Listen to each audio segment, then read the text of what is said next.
नमस्कार YouTube family, कसे आहात? मजेत आहात ना? चला तर मग आज आहे रविवार आणि ब्लॉगला मी सकाळी सुरुवात करते. आता 11 वाजलेले, घरातले सर्व कामं झाले माझे. तर घेतले मी. आपण टाकू आता त्याच्यात राई, कढीपत्ता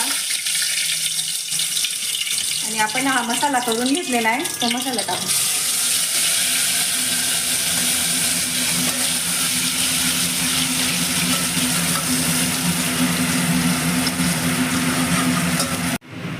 आपला मसाला होतोय तोपर्यंत आहे ना मी मिरच्या अशा चिरून घेते.